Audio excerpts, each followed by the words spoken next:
Voluptuous TV.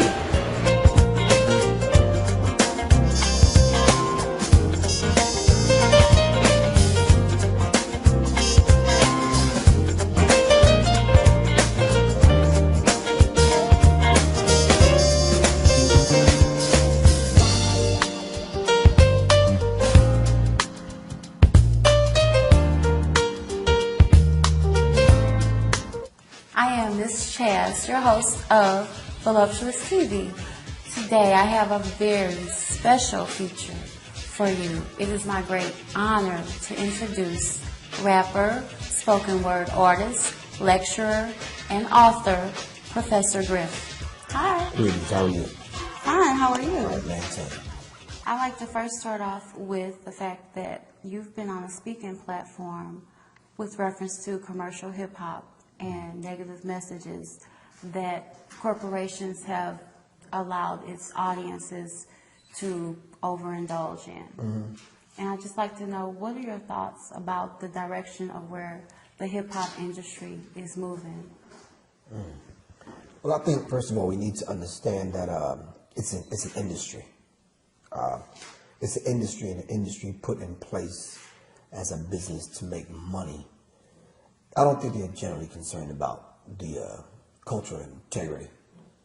So I think it's up to the artists to keep the integrity there with their artistry to advance it forward. The average artist is ignorant to the business. They're coming in also to make money. They're not thinking about your children or your children's children. So the industry is going to push on. That machine world will make and break you. If there's a void in the music industry and they need that void filled, then they'll manufacture an artist and steer and gear that artist toward those particular subject matters. And they can even control images around them. I always tell people, as soon as hip-hop leaves the pen and it leaves the studio and it leaves your mouth, we have no more control. Because we don't control the image of hip-hop outside of the hood. Even when it comes to the hood, and your information go out, your songs go out, your ideas go out. By the time it returns back to the hood, it ends up on the video and the billboards and the magazines, it's not even the same thing. So we have absolutely no control.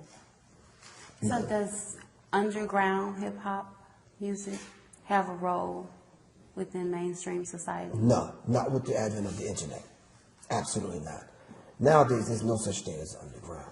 Because right now, as we're speaking, there's about, at least, I can honestly say in America, probably about 100 to 200,000 YouTube clips being put up right now. And quote unquote being filmed in somebody's office or bedroom or on a street corner or wherever. And that now has become, underground now has become mainstream.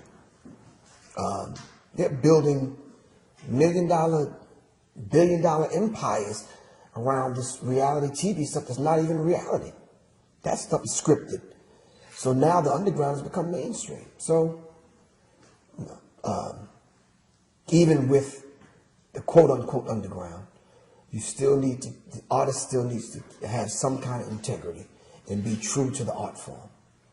Now, you gave a very interesting point, and you mentioned reality TV. And I definitely wanted to ask you, what are your thoughts about Black reality TV, and has that become the new form of hip-hop? Well, let me ask you a question first before I answer. Okay. What is Black reality TV? I've never heard of that. Well, I consider Black reality TV to be shows that definitely highlight a lot of Black people, whether they're actors or former rappers. Oh, you mean Negro reality TV?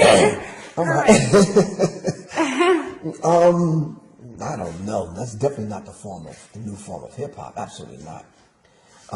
Hip hop is high infinite power healing our people. And if that's the case, using that as a fundamental working definition, can you honestly say what we're seeing on the small screen, Black or tailor-made representative of hip hop, i.e., I Love Hip Hop from Atlanta? That's not hip hop. I don't know where they get these characters from. If you watch that, you'll think hip hop is just laden with negative people, negative situations, nothing constructive, nothing lending to the value or the cultural, historical value of hip hop, fighting, bickering, and sleeping with each other's mates and this kind of thing. And no, stop that. There's nothing about any of them shows that reflects true hip hop. Well, If hip would you hop, say that it has its relevance to an extent because it is viewed as part of a moneymaker, to be quite honest. And Well, so you have people that are controlling the media who know or who have a perception of what they figure this target audience wants to view. well, we can target an audience, and then we can make anything relevant. Selling sex and crack, and that definition that you just gave me is relevant. Because you could say, okay, here's 10 artists that have made an album or a CD about selling and doing drugs. So then what we're going to do is start promoting crack, X, some of these other streets, Marley, or whatever's on the street right now. And then you can make it relevant. So the question then becomes, is art imitating life or is life imitating art? And then who is giving the definitions? Black life? Of course, there's some terrible things. We can go in the hood and take this camera right here, right now, and we can highlight an aspect, everything negative that's going on in the hood. But do we have the balance to that? Of course, there's some beautiful things that are going on right now, Saturday morning in East St. Louis. Right or wrong. Correct. But we don't see the balance in these so-called reality shows. We see strippers. We see cats that are on parole in and out of jail. We see baby mamas, babies, and all kind of other stuff going on. And it's never, ever a balance. And then it's written off as reality. So now Tay Tay, Riri, and Man Man watching this, that becomes their reality. So what message do you offer to youth that become so engaged into these TV reality shows who have a very strong desire to live those sort of fictitious lifestyles? I always give the definition about becoming a fan of a particular artist. Once you become a fan, you buy into the fantasy. Then the fantastic stories that are woven in the whole fabric of hip hop by some of these artists. It never goes out to say this story. The disclaimer never goes out and says this story that this artist is about to spit on this song is not real. It's always written in as being, oh, this is 100. This is real. It's really happening to me. Stop playing. Pimp My Ride and MTV Cribs and all these other distractions that go on. You know, you watch these MTV Cribs and a lot of this stuff. You know, daggone, well, that's not them people's houses. But you don't see no picture of the grandma, no dirty underwear. You understand what I'm saying? I'm like, stop that, man. Y'all playing. You're trying to write this stuff up as though this stuff is real. And you know Shaliko and Man Man and Ray Ray and them are watching. You understand what I'm saying? You never say this stuff is not real. And then we see you at Kroger's or whatever, we ask you, you know this stuff is not real. Stop that. Yeah. So I just try to be really upfront and transparent and open and real when I do these talks. Being respectful and mindful of where I'm at, trying to get the message across in a real kind of way. And a lot of times if I can't reach them that way, I'll do the YouTube thing or my fourth book, The Acapella Revolution, was just released yesterday. So, congratulations. Oh, thank you. Thank you. I tried to get it in before this Rock and Roll Hall of Fame thing comes up in April, simply because young people need to see authors and publishers and writers, people doing things outside of the context of just making a song and going on tour. Very true. Yeah. Now, you mentioned the word real. And Wait, R-E-A-L, not R-E-E-L. Right. Not the show, correct, but real. And it was a very real time for you being part of the mega hit group Public Enemy. And in comparison to the music of today, where do you feel that message has been lost? That message was a very unique message. Very much so. We came, well, what was put together and constructed at that time was a look that the Black Panther Party of the turbulent 60s gave us, was the rhetoric and the knowledge that we acquired from being in the Nation of Islam. Us coming through the ranks of the FOI, coming from boyhood to manhood. That's unheard of today. Coming up with firsts, Flavor Flav being one of the first hype men. The label not even really understanding his role. Professor Griff being the leader of a paramilitary unit called the S1Ws. It's unheard of in music. Me being the minister of information to actually research information for songs that we can speak outside the context of the CD and the video is unheard of. Having a production crew called the Bomb Squad is unheard of. A DJ that never ever talked, Terminator X. The things that we were doing was just wasn't heard of at that particular time.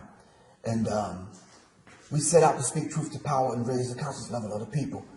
And by any, every, and all means necessary.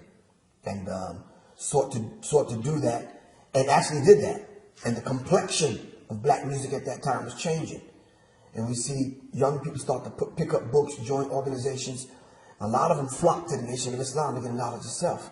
A lot of them became teachers and ministers and pastors and leaders of organizations. And especially when the Million Man March hit, then it was a wrap. You understand what I'm saying? So it kind of snowballed, the ripple effect kind of happened. And today, I always say during the oral tradition of hip-hop, which I'm going to explain today in this lecture, the oral tradition of hip-hop happened. The first 10 years of hip-hop, meaning you had to be there to get it. If you weren't there, then you didn't know what hip-hop was about. That the next era was the golden era of hip-hop. KRS-One, Public Enemy, Queen Latifah, Brand Nubian, Poor Righteous Teachers. Right in the middle of that, gangster rap hit and it neutralized conscious hip-hop. And we're feeling the effects of it today. Now we're at the metrosexual era in hip-hop, and cats is wearing dresses and skirts and carrying man curses and all this kind of stuff. Okay. You have a very strong opinion about that. No, I got a very strong opinion, period. Not only about that, but it is what it is. And I grew up in an area where a man is a man. Seriously. Anyway. Now, do you feel that in 1989, when you were misquoted with reference to the Jews and the statement that created a lot of controversy, do you feel that that contributed to the demise of Public Enemy? Yeah, of course. And we're men enough to say that today, but making that statement or asking that question in a vacuum doesn't lend to the complexity of what Public Enemy was up against at that time. And if we're at war for the hearts and minds of our people, shoot, somebody's gonna come after you. Right. You understand what I'm saying? Yes. I hope you didn't think it was gonna be peaches and cream. So I think what people need to do is do the research and put the misquote back in its proper context. And then let's see if we repeat that history, if the same kind of scenario would go down. I don't think it would. If you had it to do all over again, what would have been stated differently? Or how would you have, like, if you could go back into time and you had seen everything occurring right here now, today, like, how would you have changed that moment? That's a very beautiful question. I think I would have been a lot more mature and sensitive. You're talking about a cat that's used to speaking to cats on the corner. I was rough, rugged, and raw. You talking about a brother going in prison talking to people. You talking about coming from robbing drug dealers to set up a program at the youth center. Right. You talking about that dude. So I think I would have been a little bit more sensitive in how I presented it. And then at that particular time, I think I would have been a lot more aware of the history, even in its parallels with black people. And it definitely would have been said a lot different. We can't be that cocky and arrogant to think that we shouldn't apologize for something. You understand what I'm saying? You can never grow that way. You can never ever grow that way. So if I had to press the reset button and go back, the Jewish woman that was present, I would have probably been a lot more respectful. But, you know, as men, we don't have no history with white Jewish women. We just don't. And from Roosevelt, Long Island, where I'm from, we raw. The only time we ever seen white people was when they came to pick up the check with his clothes in the store, or the landlord came by, the absentee landlord. So we didn't have that history. We didn't have the dialogue. We didn't kind of communicate like that with white people. And all of that was new to me. Man, you're talking about a brother used to carry 2 guns. You understand what I'm saying? So, very serious time frame. Oh, of course. And then having to survive. You understand what I'm saying? You're talking about the 7th son, the 12th child of 13 growing up in the hood. Surprisingly enough, I never did drugs, never drank, not one thing ever in my life. Always been disciplined, always been into the martial arts. But I just didn't have the culture, wasn't seasoned in doing interviews, wasn't awake and aware to the point where I knew the plight of the Jewish people, didn't know the difference between the Jews and what the Zionists was doing. Now I know. You understand what I'm saying? So when I wrote my book, Analytics, one of the first things I said in the book is when I was a child, I spoke as a child. Now that I'm grown, I put away childish things. And I act accordingly. So that was a beautiful question that you asked. And a lot of people need to know that. And this is a different Professor Griff. I probably would have handled it a little bit more diplomatically. Now, with that being said, what is your thought process with reference to a lot of rappers who are introducing Jewish culture into their music? And I use examples like Rick Ross, Drake, Jay-Z, and they've made this Jewish culture concept appear to be very hip and cool. What is your thought process behind that? Well, we have to look at what Del Jones wrote in his book, Culture Bandits. Every other culture on the planet, and Tariq Najee had pointed this out in his monumental DVD, Hidden Colors 1 and Hidden Colors 2. The fact that black people are the originators of everything. So, of course, everyone's going to attach their vibratory frequency on the black people. Nothing moves on the planet without black people's nonverbal consent, so to speak. Our vibration, our spirit. Everyone keeps a finger on the pulse of black people. And we have to understand that, including Jewish people. And we need to understand not only in music, in hip-hop, not only in hip-hop, but in entertainment, in comedy, in science, in history. Everyone is always attaching themselves on the black people. And that's nothing new. Now, for those particular artists that you mentioned, of course, they probably signed on the dotted line and taken the oath. So that's probably something they have to do. I don't see those same artists being a positive black man and a responsible father hip. Why can't we make that hip and fashionable? You understand what I'm saying? How come I've never seen a picture of Jay-Z holding his baby? Or any of them with their sons and daughters? Let's make that hip. Let's make giving money back to black organizations and supporting youth groups in East St. Louis hip. But we don't see these things. I like to ask you a question about the music that you listen to. And you don't want to know that. I really do. You don't want to know that. And the fact of if you were like in charge of the media in terms of radio and what was being put out and who we were listening to, who would your choice be?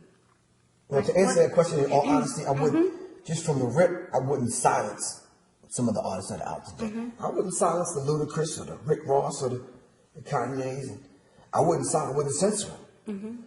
But because that's their artistic expression. And I'd like to hear it. I'd like to hear the antithesis to what's going on. But I would offer the balance. For every one Rick Ross song, I would hear Lupe Fiasco, Immortal Technique, Jean Grey, Ruby Selah, Wise Intelligent. You understand what I'm saying? For every Lupe song, you know, I'd hear something different. I would balance it out. A lot of the artists that we know, that everyone in this room knows is very talented but never got a break, I would create an industry where it was a lot easier for them to get in without selling out. Listen, there's this concept called deculturalization or denaturalization. That whenever we get into any of these industries, beautiful sisters, handsome, strong brothers with culture, by the time we end up 2 or 3 years in any industry, culture gone, stripped away of everything natural, having to fit in the small little box that they've created for us to fit in. So if you're not deculturalizing yourself to the point where you can fit in, then of course you're not going to be accepted. So we start to assimilate. And we start to become something that we're absolutely not in order to fit in. Because is it not acceptable for me to be my black self? One of my elders taught me in reference to the concept of just hair and the hip-hop connection. Sisters need to wear their hair the way it grows out of your head. What is wrong with that? Right. And then now, because we don't see that a lot, we have to send a message out to the sisters. I don't care if your hair is covered, you got a weave, wig, bald head, or however you styling it, we love you. So we get back to our natural selves. And this I see everywhere I go. So if they made me in charge, getting back to your question, of the media and responsible for these songs that are coming out, I'd have a wide range of songs and music that came up. But I would set up some kind of situation or apparatus to shield young people from having to interpret a Rick Ross song on their own. Why should his daughter's daughter be subjected to Lil Wayne's madness and having to interpret that madness for herself while dad is at work behind the camera or granddad is at work? Are you following me? Yes. And a lot of times we leave Ray Ray and Peanut and Man Man and up to their own vices to understand these songs and watch these images that are coming across the small and the big screen to interpret them for themselves. And that's sad. And that's sad. And now there's no control. Just because this artist wants artistic freedom and freedom of speech. Hell no. Not on our watch, not today, not the way the industry is set up. So when you talk about the media, which is multi-ethnic destruction in America, when you talk about the media, there's no control. Only when it comes to black people. Now, if you go into some of them other people's homes that live on the other side of St. Louis, then you find built-in cultural mechanisms that are set in place to shield their children from the madness. We don't have that. We don't have that. It's just like the average woman going through whatever she's going through, no man there. She's in the car with little man in the back seat listening to everything she's listening to. Right. And that's sad. So now the song that Jay-Z or Lil Wayne or Rick Ross or Nicki Minaj may make for a 40-year-old, now an 8-year-old have to be subjected to that madness. Stop that. No. So they don't want to put Professor Griff in charge. You understand what I'm saying? No. And then there'll be no big I and little you. Right. We don't have the multi-billionaire like Jay-Z and Oprah, and then there's young people sleeping with mom in an alleyway in East St. Louis having nowhere to go. Absolutely not. So if you got all of these people that we've made mention of, and I'm speaking of like the Jay-Z's, the Rick Rosses, the Lil Waynes, Birdman, all of these people who have big money, 50 Cent, Dr. Dre, if you got all of them at one location, what would your message be to them? I personally tell them, check your ego at the door. And this is not designed to come at you. We just want to reason with you. You understand what I'm saying? Your 15 minutes of fame will last a little bit longer than the average person, but nonetheless, there'll be somebody coming up behind you. What we want to do at this point is set something in motion, right? That we change how that position that you're in is handled and treated. This is all that we're saying.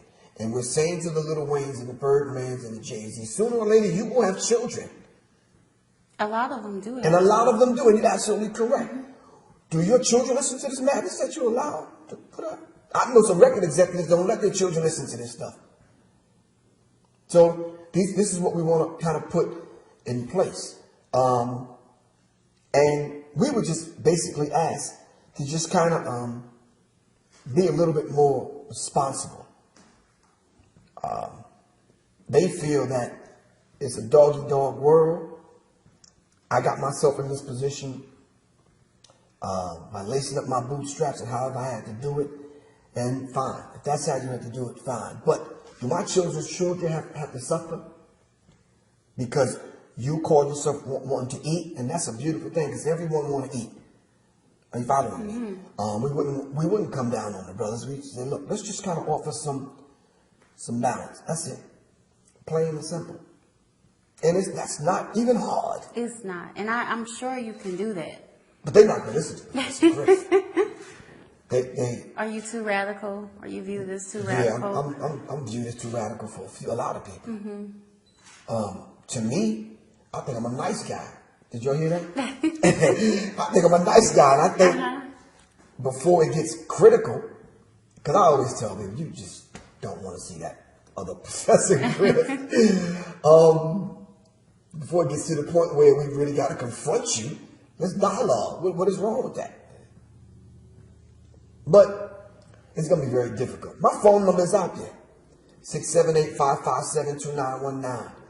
I'm putting that out there like this because right now, I don't know if you know it, but Will Smith is looking for me and Quincy Jones. And fine, here I am. I'm not going anywhere. Right. When I come to the Rock and Roll Hall of Fame, I'm going to see you anyway. And I'm not going anywhere. But if you want to have that dialogue, then be prepared to have that dialogue. But I'm going to let you know, I'm not Chuck D. I'm not Tupac. I'm not one of these kind of people. I'm cut from a different cloth, man. Seriously, if you ain't my blood type, then you better bring some dialogue. Plain and simple. There ain't going to be no easy win now. You know that. Listen, I'm 52 years old. I'm somebody's grandfather. I didn't get to this place where I'm at. Right. You understand what I'm saying? Having these people get fly with the lip service and me backing away and backing down like, please, you ain't dealing with that kind of brother, man. Hell nah. Absolutely not. It takes a real man to stand up in the face of all of the madness that's going on and not going for the reality show and the white woman and the money and selling out. You understand what I'm saying? That's a very powerful And statement. I ask and I challenge brothers and everybody in this room, could you have walked in my shoes, being shot at and poisoned, being offered the white woman in the reality show and the money, and still not go for it and stand on your square and still speak truth to power? How many people can do that? I'm not standing on no pedestal. I'm just saying. Everyone will be tried and tested. I just tell them, look, bring it. Bring it. Shit. I'd like to switch gears for a moment and ask you this question because you are part of the Nation of Islam. And I wanted to know, because there is a global perception of Islam, often negative in a sense, and I'd like to know, how have you managed to stay under the radar of that? We put a song out called Don't Believe the Hype. Fabulous song. And nah, I don't buy it. I sat at the feet of brothers and sisters that put together First World up in Harlem. Professor Smalls and Dr. Ben and Dr. Clark and Professor Simmons, Shashi McIntyre, Leonard Jeffries, Rosalind Jeffries. I mean, I can go on and on. Once you sit at their feet, and you sat at the feet of the Black Panther Party, you come through the FOI, the ranks of the Nation of Islam, you know not to fall for that stuff. That's child's play, man. I don't buy into this madness that they put out about Islam, especially Islam taught to us by the most honorable Elijah Muhammad. We have a history in front of us on these covert operations and the tricks and the lies that's often told by the devil. We don't fall for that stuff. But so staying under the radar, I always tell people I'm able to walk off stage, which I've done, 30 times this year or last year. Walk off stage in front of 50, 70,000 people, go back to the hood and still teach. Because there's no big I and little you. We have a work to do. I can speak to 50,000 or I can speak to 50 people in a room. I just stay humble with it. You know, I have the plaques on the wall probably more so than the average artist. I'm known throughout the world probably more so than the average artist. But I never let it go to my head. I always find time to answer your call or this brother's call or this sister's call to come and speak to someone. I don't care if it's in the prison, on the street corner, or at the youth center, or at the mosque, so it makes a difference. And it's greatly appreciated, because one thing I will say when I tell people that I was interviewing you today, like, everybody's like, he's such an intelligent person. Oh, he's phenomenal. He's so talented. You have a lot of people who respect the fact that you speak truth and you put that out into the universe. And I think what does it for me is when I get that average call from the average person that I don't know and probably will never meet. And they on the phone, like just some 14, 15-year-old kid, like, man, if I didn't see your stuff on YouTube, man, it did so much for me, and it made me start reading it. I bought your book, and yada, yada, yada. I'm like, that's all I need. I'm good. That don't necessarily come with a paycheck, but that's good, because it hits me here, and I'm like, fine, I'm good. The brother asked me that brought me here today, asked me, he said, and what keeps you going? The fact that I got to look at my granddaughter's face every day and say, okay, we got to change this for her. You understand what I'm saying? We cannot leave this world in this wretched condition to the point where she has to grow up in this, having to start over. And it seems like every generation having to start over. It's like we're on this treadmill. It seems like we're moving forward, but we're not. These constants, as Dr. Amos Wilson calls them, we think that things are changing, but they just remain the same. They remain the same, plain and simple. The movie Django reminded me of that. I thought we was past that. I thought we had those lessons already. Right. Obviously, we didn't. Obviously, we didn't have those lessons. Not at all. And then this madness with Lil Wayne, disrespecting Emmett Till's memory, his foundation, and the spirit of what that brother and his family went through. Not on Professor Griff's watch. Nope. I don't care how much weed you smoking, how many pills you taking, how much money you got, and how many expensive cars you can buy. That means nothing to me. Plain and simple. That kind of madness is not going down on my watch. Professor Griff, aren't you scared? Please. No. How do you feel about President Obama? Who's that? Nah. I don't like to talk about my feelings. We could be here all day talking about people's feelings. Right. Let's talk about what it is. And I wrote in my first book, Analytics, the Obama Deception.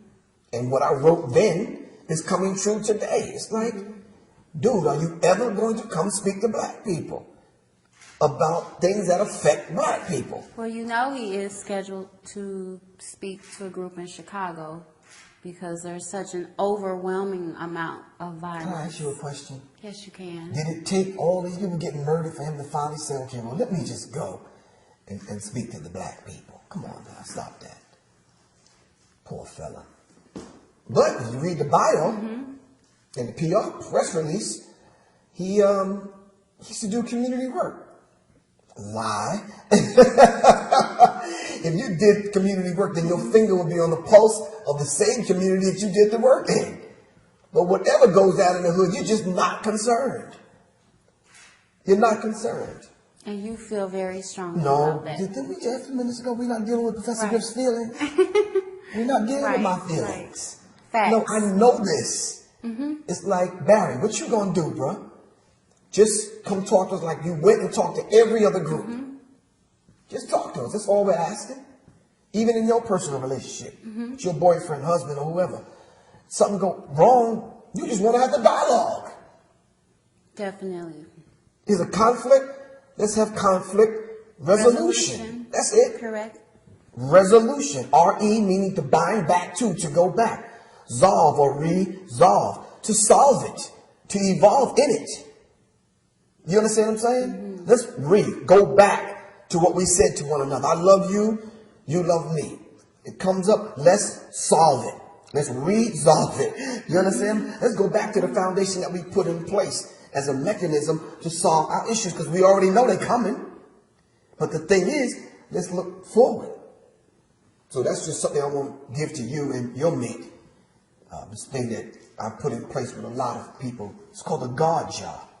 Something beautiful like that jar right there. Decorate it, put a lid on it. Everything that you and your mate can't handle, write it down, put a date on it, and put it in the God jar. Let God take care of it. You understand what I'm saying?